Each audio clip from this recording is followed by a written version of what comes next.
Basil will be there in just 1 second. Right, okay. Firstly, I hope you all had a great Christmas. We did us too.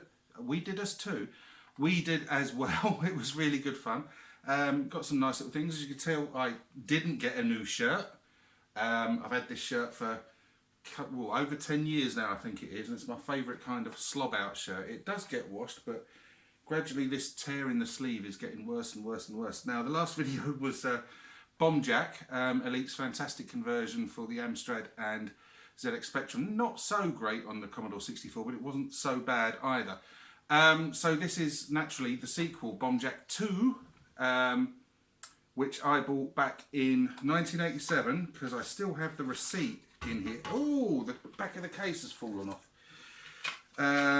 Which I still sort of have in the which shows that I bought this on the 31st of July 1987 from Jones Brothers, Holloway Road. If you can see that, I don't know whether or not that's focusing or not, I can't see, can't tell. But I love when I sort of flick through my old games, or games that I've picked up and I find old receipts and everything. Anyway, Bomb Jack 2 is different from Bomb Jack, quite different from Bomb Jack, and I seem to remember it not reviewing particularly well at all, but it was always a game I actually quite enjoyed. The actual reason I bought it was because you can see you actually got a free copy of Bomb Jack with it, which is why I sort of got that. So I got 2 games for the price of one for $7.95, so it wasn't a bad deal at all. Yeah, always really quite enjoyed it. It's very, very different from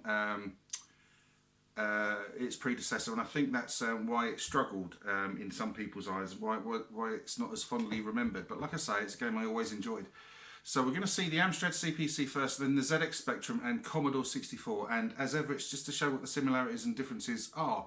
Now, interesting fact, well, it may not be an interesting fact, you may well know this, it started life as a supposed Thundercats game. Thundercats were supposed to release, or Elite were supposed to release Thundercats game. In fact, they did eventually, a side-scrolling sort of run and jump sort of shooter type game. Wasn't particularly great, but Bomb Jack 2 was supposed to be again a Thundercats licensed game. Now, on the Amstrad and Spectrum versions, you won't be able to see any kind of footprint of that, any kind of genesis of it. But on the Commodore 64, you'll hear that the soundtrack is the Thundercats theme. Now, I'm not the first person to say that. I first became aware of it. Larry Bundy Jr. did a video on it, which I will link down below. And also, Chinny Vision did a video on Bomb Jack 2 a couple of years ago, where he also points out, sort of after the fact, but points out that it was a Thundercats game. So I'm not claiming any kind of exclusives there, but it's interesting to see. So anyway, yeah, the running order, Amstrad, ZX Spectrum, Commodore 64, and then we'll have a little chat at the end of it. Okay, see you in a sec. Right, welcome back. Let's get Bomb Jack 2 going on the Amstrad. This going first, then ZX Spectrum, and then Commodore 64. Now, as I said, it's not a game I'm familiar with on the Amstrad. Excuse me. And C64, I was a huge fan, as I said in the previous video, of the original conversion. I think it's great on the Amstrad and Spectrum. Not so great on the Commodore 64, but I found it sort of playable enough. This I'm totally unfamiliar with on Amstrad and Commodore 64. It did also come out apparently on the Commodore 16, and I have a +4, but I don't know anywhere to get ROMs for it from. I believe I can use my SD to IEC on the +4, but like I say, I can't find any sort of sites for it. But anyway, let's get on with this. Shout out with your memories on it. And it's quite different from the original game. Controls are Q, A, up and down, and M left and right, and X because Jack in this game is a murderer for stab. Okay, let's get into it. One player start, playing with keys as ever, non-definable keys, and it's a bit of a weird layout. So here we go. That's me there, that's Jack. Now he's minus his cape and his funny hat thing that he was wearing in the first game, and the object is to travel around each platform collecting all the bags of gold that are on there. Now you'll see they unfold, and if you collect them in the order they unfold, the more you collect, you get bonus points at the end of everything. Now obviously you've got to make sure that you don't dawdle for too long. Dawdle, there's a word that my nan used to use. I don't hear anyone use it nowadays, kind of showing my age there. If you hang about for too long on a level, then they will those baddies, those dinosaur sort of type things, will turn into sort of like armoured rhinoceroses. They look like, and really be a sort of pain in the backside. Much more difficult to destroy. Now you don't fly around as such. You don't have any kind of free travel around the screen anymore. You traverse each level through these platforms, and as provided you're on the same level either horizontally or vertically, as you know, one of the other platforms, you can travel to that platform no matter how far away it is, and I hope to be able to demonstrate it to you. Now on the Amstrad, it's really nice and colourful, very nice graphics, very nice sort of sound. The sprite and everything is moving really well. As you can see there, that's me sort of demonstrating the sort of travelling mechanic, and I can sort of go all the way down there. Stab him off the end. Oh dear. Oh no. Oh. And there we go. At the bottom it's counting up at the end, once I've completed the level, how many sort of bonus sacks I got. Some really nice background graphics, as there were in the sort of first game too. That one always gets. He got me last time, he did. Clown. And I've always sort of kind of felt sorry. Oh, he's done me again. Always felt sort of kind of sorry for Bombjack 2, because I seem to remember it not reviewing too well back in the day. But I always enjoyed it, and I think personally it's the association with the Bombjack name that sort of does it down. I think people were perhaps expecting this to be something it isn't. Now, you know, like I said, it was intended to be a Thundercats game, which obviously never came to pass. But because they've slapped the Bombjack name on it, because that was such a popular game, I think people were sort of expecting more of the same. And because they weren't given more of the same, they were given a completely different game, that they kind of decided it wasn't worth, or you know, they didn't really give it a chance. A sort of bit like Chucky Egg 2, I find. You know, I think that game in itself is perfectly decent, playable little game, but it's totally different from Chucky Egg 1, and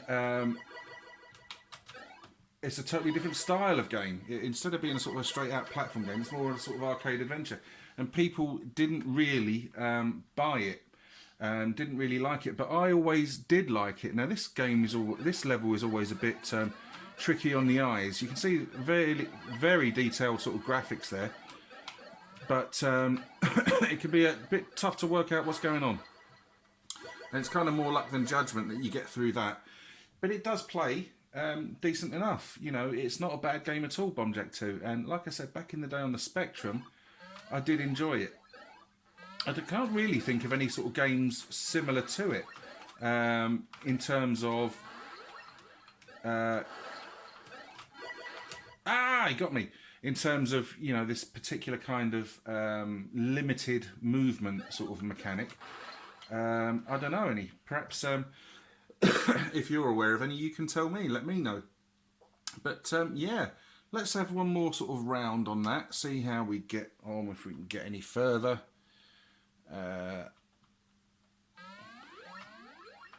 But again, it's got a lovely sort of arcade sound to it on the Amstrad. You know, and again, the same way that the first game suffered. Sometimes the background graphics can be a little bit too detailed, and things can get sort of like lost in the background detail, if you know what I mean. So let's wrap this up in a short while and go to the specky version. Whoa! Nearly got through there without losing any lives. Oh. No! Ah, bugger.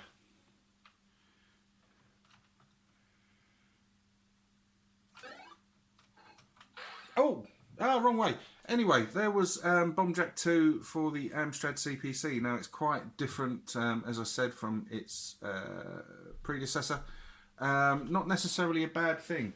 A game I quite enjoy. I was quite happy with the Amstrad version there. Right, let's move on. Okay, right, welcome back. Here we are. We've got the Spectrum version ready to rock and roll.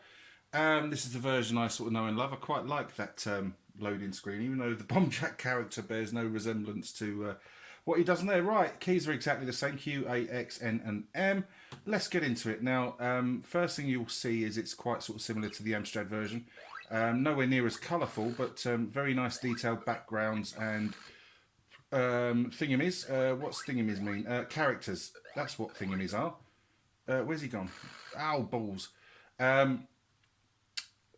I got deaded. You rotten swine, you deaded me. Anyone who knows Blue Bottle from and Eccles from the Goon Show will know what that meant. But yeah, like I said, I've always enjoyed this game. This particular background, level 2, the version sort of mirrors the Amstrad version, and the Spectrum versions sort of mirror each other fairly well. Obviously, there's not the sort of blood red sort of sunset on the Stonehenge level going on there. Now, this level is a little bit more easier to sort of make out what's going on than on the Amstrad version. He says as he plummets to his death.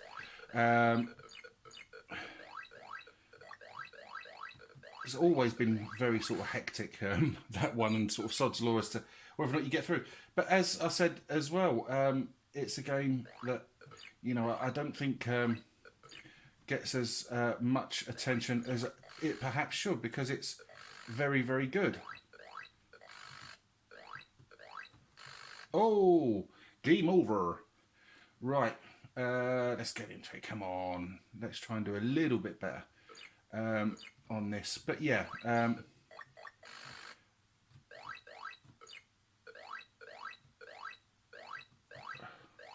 certainly more difficult than the original game.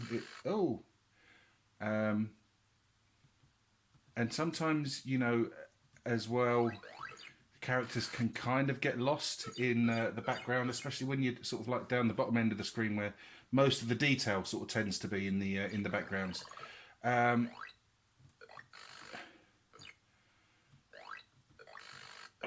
Right, gotcha.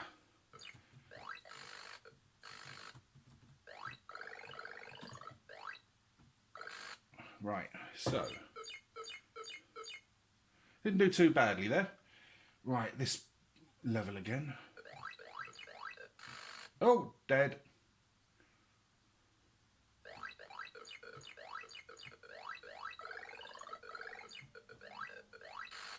Right, there we go. So, yeah, Amstrad Spectrum versions quite similar. Not a bad thing. Both have their strengths and weaknesses. Like I say, the Spectrum version, nowhere near as sort of colourful, but slightly more detailed on the graphics front. Hey, that game is over. Right, there we go. Bomb Jack 2 for the Spectrum there. Game I always enjoyed. Let's try it on the Commodore 64.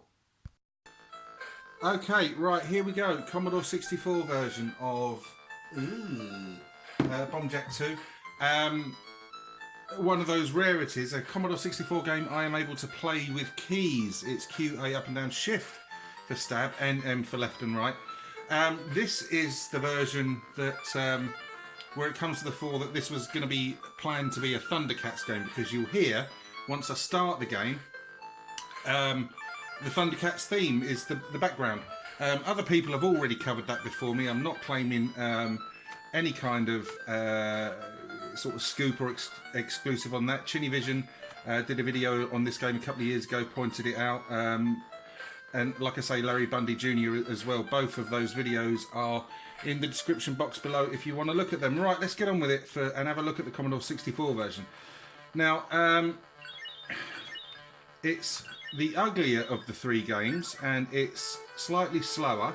The music is, despite it being not a Thundercats game, is Thundercats, but it's really quite good. I quite like it. It's quite a sort of actiony game. The background, sorry, actiony tune. They sort of messed around with the, although the level designs are the same on each version. You can see that for the Commodore 64, they've decided to sort of change the background. So this was what, a Stonehenge level on the other two versions, and on this one it's like a space sort of background. Not particularly bad, but nowhere near as sort of detailed as the other ones. This level, although it's got this kind of bland sort of level design, sort of background, is actually clearer to see what's going on than it is on the Amstrad and Spectrum versions. I've got a couple. Oh, he said, and then forgot completely where he was on the screen and died. But yeah, it's a bit slower, as you can see as well. But again, I don't think it's a bad game. I really have quite enjoyed the short time I've spent with the Commodore 64 version of this. It's not the best version of the three, but it certainly isn't horrific, I don't think. But then what do I know? I'm just Baz and I know nothing about nothing. Right. Okay, I had a bit of trouble on this last time I tried it. No, I've got it this time. Oh, no, I haven't. Oh, bollocks. Right, I've only got the 2 bags left. Right, okay. So it's, yeah, it's fairly simple to play. I have tried playing this with joystick, and you can guess what happened. You don't... right, okay.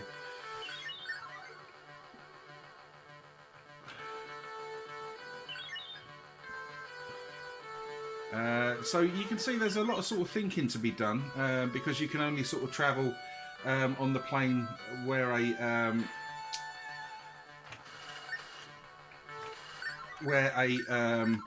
platform is on the same level as you, either alongside you or above or below.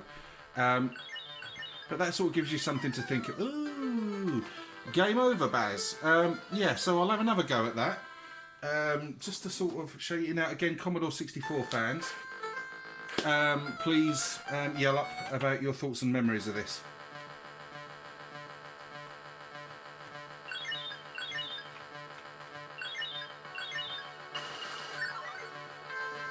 Right.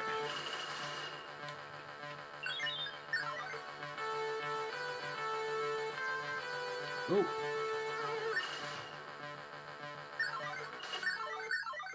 I didn't do too badly. How many cowpats did I collect? They do look like cowpats on the Commodore version, I'm afraid.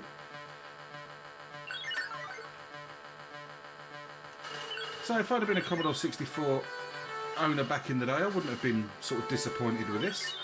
If I was a Bomb Jack fan, you know, perhaps you could sort of understand why people sort of didn't seem to like it as much. But I think it's all right.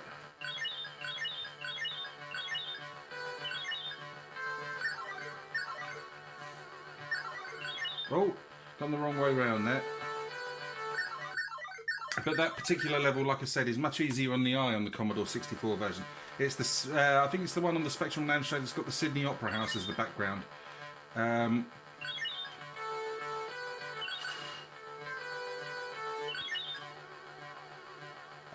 Right.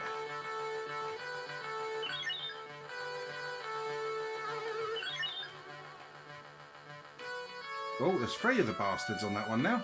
Get out of it, you swine. Oh, there was one left to get. Right. Bye. Have it. Now, although, yeah, I am playing this with keys, as ever, all the versions have suffered with this. You can't define the keys on any of them. And it's a bit of a tricky keyboard layout on all these versions. Right, okay.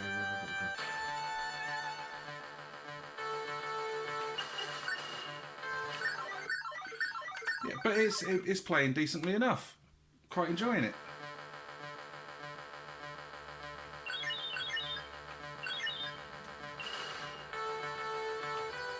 Oh, get out of it, donkey. Donkey? It's not a donkey, is it? Dragon thing. Clown.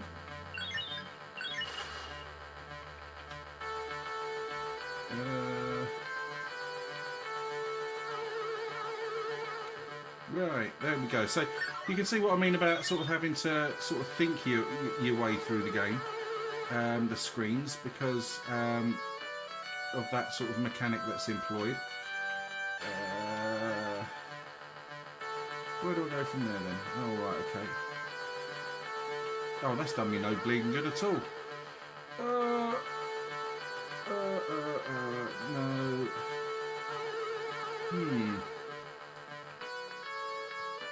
How do I get up there then?